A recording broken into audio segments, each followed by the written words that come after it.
Di suatu waktu seorang pembunuh kawakan yang kebetulan berprofesi sebagai pemandu wisata didapati sedang menculik seorang gadis cantik untuk dibawa ke kapalnya. Namun tanpa diduga, gadis tersebut malah dijadikan menu makanan untuk hiu ganas berukuran jumbo di tengah laut yang sepi.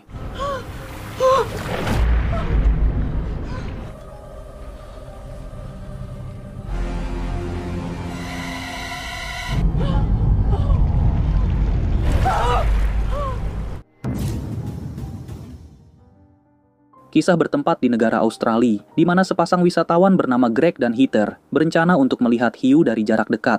Tak lama kemudian, penyedia layanan wisata bawah laut yang bernama Tucker datang dan menjanjikan pengalaman dahsyat untuk keduanya. I guess no one even knows you guys are here then. We were supposed to go to SeaWorld with a bunch of others, but we slept in. Di saat menuju ke lokasi penyelaman, Tucker bercerita kalau dirinya pernah digigit hiu, dan hal tersebut membuat mereka yakin dengan pengalaman si pemandu. Singkat cerita, setelah sampai di perairan yang ada hiunya bukan badaknya, Tucker menuangkan bangkai ikan untuk memanggil predator ganas tersebut. Alright, crew. Sebelum masuk ke dalam sangkar penyelaman, Tucker menenangkan kedua pasangan itu dengan cara yang unik namun cenderung mencurigakan. I got you. Setelah semua persiapan sudah selesai, keduanya pun turun dan tanpa diduga, Heather panik karena ukuran hiunya ternyata lebih besar dari ikan sarden.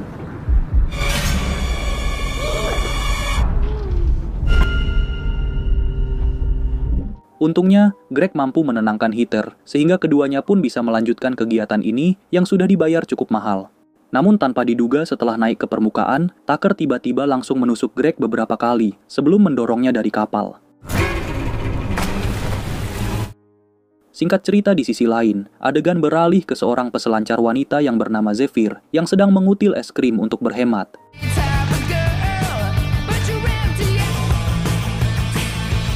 Namun setelah berhasil mengelabui kasir, seorang pria bernama Markley mendekatinya untuk meminta bantuan agar menjamper mobilnya yang mogok. I've walked like 10 blocks and I can't find any.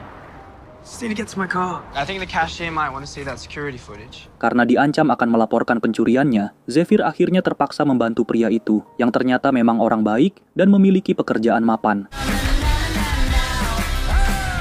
Setelah mobil Markley berhasil menyala, keduanya pun saling berkenalan, dan hubungan tersebut mulai terbangun, manakala Markley ternyata juga hobi berselancar.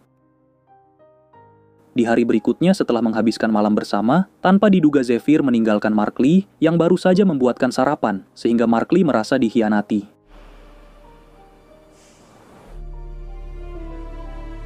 Beberapa waktu perjalanan, Zephyr kemudian memarkirkan mobilnya untuk berselancar di pantai yang terlihat sepi karena masih subuh.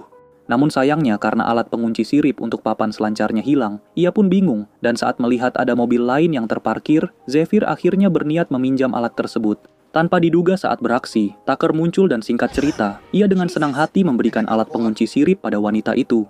Setelah Tucker pergi dari parkiran tersebut, Zephyr mendapat pesan dari Markley yang kecewa, namun masih ingin menyusul yang menyiratkan kalau Markley sudah jatuh cinta. Di saat Zephyr ragu untuk membalas pesan Markley, Tucker tiba-tiba muncul dan langsung membekapnya sampai pingsan, untuk kemudian dibawa ke kapal tanpa sepengetahuan siapapun.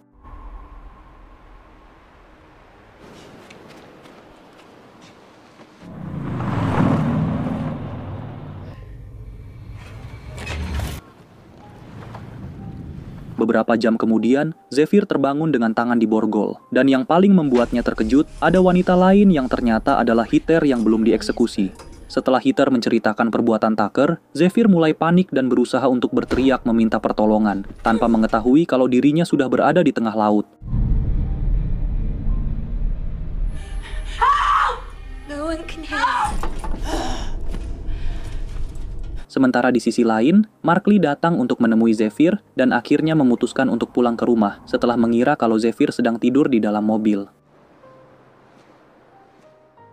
Keesokan harinya saat pulang kerja, Markley mendapati mobil Zephyr yang sedang diderek karena terlalu lama parkir, sehingga Markley berusaha mencegahnya. She wouldn't let that happen. Okay, it's her home. Setelah petugas menjelaskan kalau yang berhak mengambil adalah si pemilik mobil, Markley pun gagal dan kemudian pulang tanpa mengetahui kalau nyawa Zephyr sedang dalam bahaya. Di sisi lain, Zephyr yang sedang berusaha membuka borgol mendengar curhatan Heather yang menyesal karena ia pergi tanpa seizin orang tua. should have listened.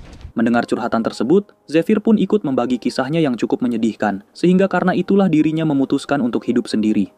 The only thing I learned in juvie is sleep with one eye open and... Is that why you know how to pick a lock? Tanpa diduga, saat obrolan semakin cair, Zephyr mendapati pakaian yang dikenakan Heather memiliki kawat penahan, sehingga ia langsung meminta untuk digunakan sebagai pembuka borgol. Is that an underwire?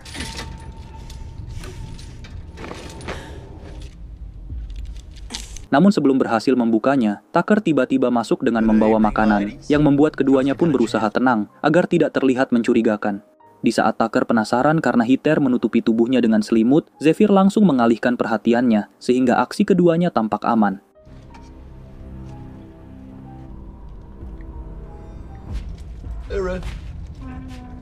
Setelah Tucker keluar, Zephyr pun mengembalikan pakaian Heather yang kawatnya sudah diambil, dan bergegas membuka borgol. Namun di saat itu, Heather menyampaikan kalau dirinya sangat pusing, karena ternyata Tucker sudah mencampur sesuatu ke dalam minuman yang diberikan pada keduanya. Zephyr pun yang kesadarannya mulai menurun, belum berhasil membuka borgol dan tiba-tiba, Tucker kembali masuk sehingga aksinya terpergok. Singkat cerita, setelah Zephyr bangun dari pingsannya, ia terkejut manakala tubuhnya sudah terikat di kursi, sementara tubuh Heather sudah diikat ke sebuah katrol. Beberapa saat kemudian, Tucker muncul untuk memposisikan kamera dan menyalakan pencahayaan yang membuat Zephyr bingung dengan keadaan ini. Stunning, isn't it? Why is there a camera? Tanpa diduga, setelah menuangkan bangkai ikan dan mengambil potongan rambut Heather, Tucker mulai mengoperasikan katrol untuk mencelupkannya ke dalam air. Animals in this world. What is this? What are you doing? Stop! Please stop! Please stop! Walau Zephyr memohon agar kebiadaban ini dihentikan, Tucker tidak menghiraukan dan tetap fokus merekam Heather yang tubuhnya mulai digigit kumpulan hiu. Di saat Heather tewas akibat serangan tersebut, Tucker makin bahagia, manakala Zephyr menunjukkan kesedihannya karena pikirnya reaksi Zephyr merupakan nilai tambah pada video ini.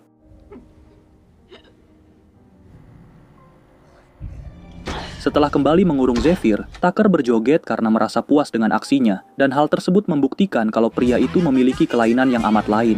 Di saat menempatkan kaset hasil rekaman yang disertai rambut Heather, tampak ada lebih banyak kaset lain dengan warna rambut yang berbeda, sehingga dipastikan kalau Tucker sudah menghabisi banyak korban.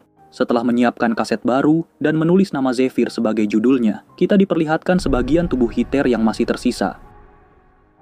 Keesokan harinya, Markley sengaja berselancar dan mendekati para peselancar lain untuk mencari Zephyr, namun sayangnya, ia belum menemukan. Tanpa diduga, beberapa jam kemudian, ia menemukan sebuah papan selancar milik Zephyr yang patah, sehingga mengira kalau Zephyr tenggelam karena kecelakaan. Di malam harinya, Tucker membawakan makanan pada Zephyr yang langsung ditendang, sambil menghina kalau pria itu hanyalah seorang pecundang yang hanya berani dengan wanita. Are the lowest of the low. You're just a pathetic coward who kills women. Mendapat hinaan itu, Tucker pun berargumen kalau hiu merupakan bagian dari ekosistem yang perlu dilestarikan, namun Zephyr kembali membantah pemikiran sesat tersebut. Bantahan tersebut pun membuat Tucker sempat tertegun, dan kemudian memutuskan untuk keluar, karena minuman racikannya sudah tumpah. Tak beberapa lama, Zephyr menyadari kalau wadah sanitasi memiliki gagang yang bisa dimanfaatkan untuk menyerang Tucker dari jarak dekat. Di tengah malam setelah menyaksikan salah satu karyanya, Tucker ke dapur dan mencampur sebuah ramuan untuk dimasukkan ke dalam suntikan. Namun di saat ingin menyuntikan, Zephyr yang ternyata pura-pura tidur, langsung menikamnya dengan potongan plastik tadi, hingga Tucker pingsan setelah kepalanya terbentur kasur. Memanfaatkan kesempatan itu, Zephyr pun langsung mengambil kunci borgol dan akhirnya bisa terbebas. Namun sayang Tucker bangun sebelum ia keluar dari ruangan tersebut. Saat Zephyr memutuskan lari ke ruang kemudi, Tucker menyuntikkan ramuannya, dan sebelum kesadarannya hilang, Zephyr sempat meminta pertolongan lewat radio kapal, namun tak ada jawaban. Hello? Setelah keluar dari ruang kemudi, Zephyr melihat kapal pesiar dan langsung berteriak, namun suara musik di kapal tersebut terlalu keras, sehingga suaranya pun tak terdengar. Di saat Tucker muncul sambil mengeluarkan pisau, Zephyr membuang kameranya dan mengambil kesempatan untuk berenang ke arah kapal pesiar, namun sayangnya ia pingsan karena pengaruh suntikan.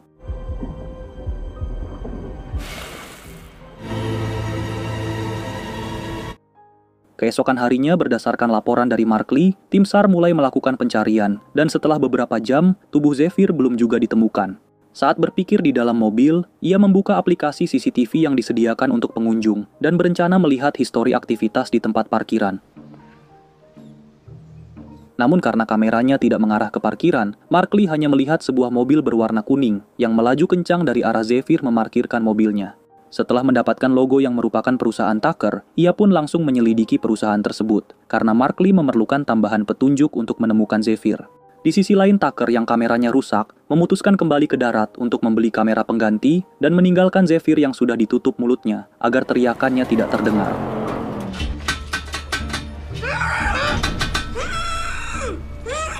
Singkat cerita, karena telepon Markley tidak diangkat oleh Tucker, ia pun memutuskan untuk pergi ke dermaga sesuai keterangan dari internet, sementara Tucker masih sibuk membeli kamera.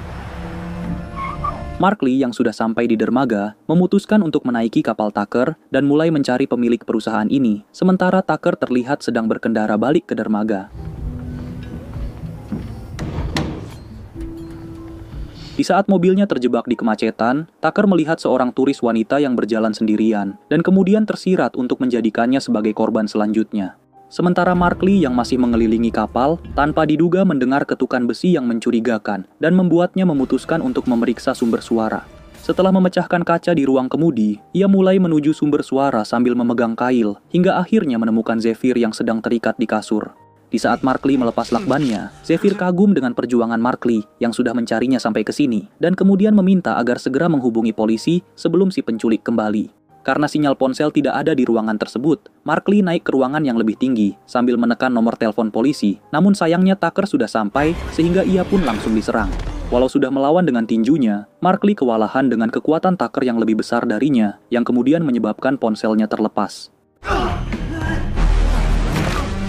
Sebelum Markley berhasil menghubungi polisi, Tucker menikamnya dengan kail dan melakukan tendangan di muka sebelum mematikan telepon yang baru terhubung dengan mesin penjawab otomatis.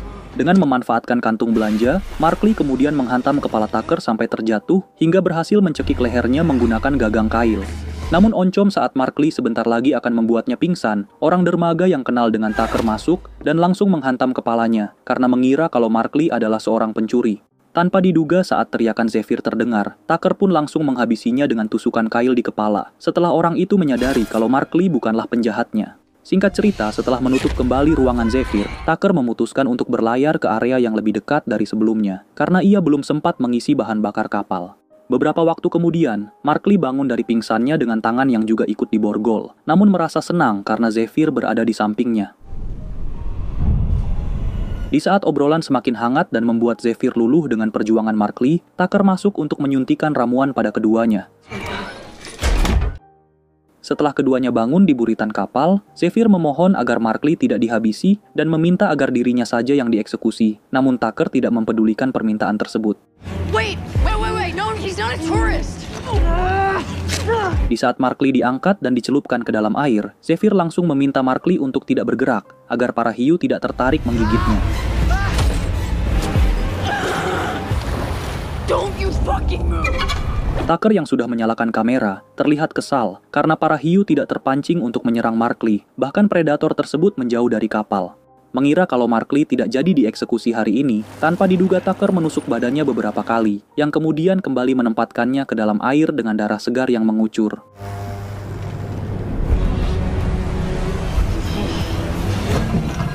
Namun untungnya saat para hiu ingin mendekat, helikopter tim SAR yang masih melakukan pencarian Zephyr muncul dan menyebabkan Tucker terpaksa menunda aksinya. Zephyr yang melihat Markley mulai sekarat karena kehabisan darah, tanpa diduga memutuskan untuk melepas tangannya dari borgol dengan cara mematahkan jari jempolnya. Namun karena cara tersebut masih belum bisa, Zephyr akhirnya terpaksa membuntungi jari jempolnya dengan cara dikunyah dengan giginya yang masih strong.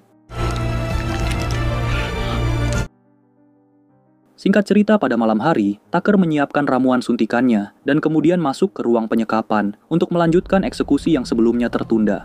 Tanpa diduga, Tucker terkejut manakala kasur Zephyr sudah dipenuhi darah dan tambah bingung karena saat selimutnya dibuka, hanya ditemukan potongan jempol. Tiba-tiba di saat itu, Zephyr keluar dan langsung mengunci pintu ruangan sebelum lari ke ruang kemudi untuk menyalakan kapal. Tucker yang paham pengoperasian kapal tersebut memutuskan untuk keluar melalui akses lain dan kemudian pergi ke ruang mesin untuk menghentikan laju kapal. Di saat Zephyr bingung karena mesin kapal tiba-tiba mati, ia melihat sebuah pesta yang ada di pinggir pulau, yang membuatnya mencari suar untuk meminta bantuan. Namun sayang setelah mendapatkannya, Tucker muncul sehingga Zephyr langsung menembakkan suar tersebut sebelum mengamankan diri ke ruang dapur. Karena Tucker masih mengejar, ia pun terpaksa kabur melalui lubang ventilasi kaca, walau sayang ia harus tersangkut saat sedikit lagi akan keluar. Setelah pintu dapur berhasil didobrak dan Zephyr ditarik, Tucker kemudian mengeluarkan pisau lipat untuk mengancamnya, namun Zephyr memutuskan untuk tidak menyerah. Di saat tangan Tucker ditusuk pisau dapur dan kepalanya dihantam panci, Zephyr mengambil kesempatan itu untuk berenang ke daratan, namun Tucker bisa menemukannya dengan memanfaatkan lampu sorot yang ada di kapal. Karena tembakan pistol tombaknya belum berhasil, Tucker akhirnya memutuskan untuk mengejar dengan perahu kecil, sementara Zephyr tampak sangat kelelahan, namun tetap berusaha. Benar saja, saat ia baru sampai ke daratan, Tucker berhasil menangkapnya sebelum diketahui orang lain dan kemudian membawanya lagi kembali ke kapal. Tak beberapa lama setelah itu, Tucker membangunkan Markley yang sudah berada di kursi, sementara Zephyr sudah tergantung di atas air dan siap untuk dieksekusi.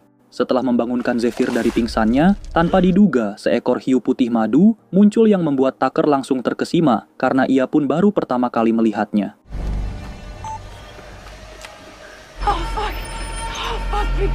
Namun karena Zephyr paham untuk membatasi gerakannya, predator besar tersebut pun tidak tertarik dan bahkan menjauh, manakala Zephyr menendang hidungnya.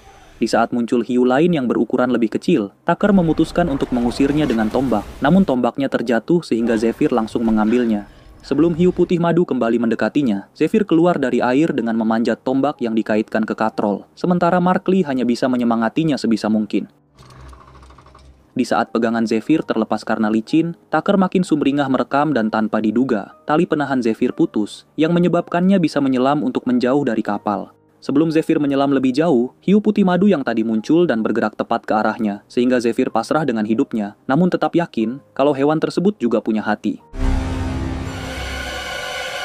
Untungnya tanpa diduga, hiu tersebut yang memiliki luka sayatan di badannya, memilih untuk mengabaikan Zephyr setelah keduanya saling bertatapan. Di saat Zephyr secara sembunyi naik ke kapal, ia menemukan pistol tombak dan langsung menembakkannya ke dada Tucker, tanpa memberikan pidato kenegaraan yang bisa membuat film ini tambah lama. Tucker pun yang sudah jatuh ke air dengan tombak yang masih menancap, segera dihap oleh hiu putih madu dengan gaya lumba-lumba, bahkan kejadian tersebut juga masuk ke dalam kamera. Setelah Tucker dipastikan tewas dan diseret menjauh, tanpa diduga Zephyr ikut terbawa karena kakinya tersangkut tali tombak, namun untungnya berhasil naik lagi ke atas kapal. Di saat Markley tidak bergerak sama sekali, Zephyr pun mengambil suar lain dan menembaknya ke langit, yang untungnya langsung direspon oleh kapal di dekatnya karena terdengar suara klakson.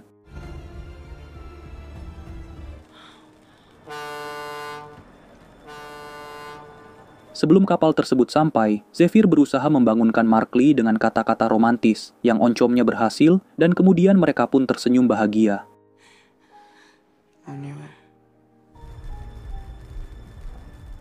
Terima kasih sudah menonton 46 Movies, jangan lupa subscribe bila suka, dan sampai jumpa di alur cerita film berikutnya.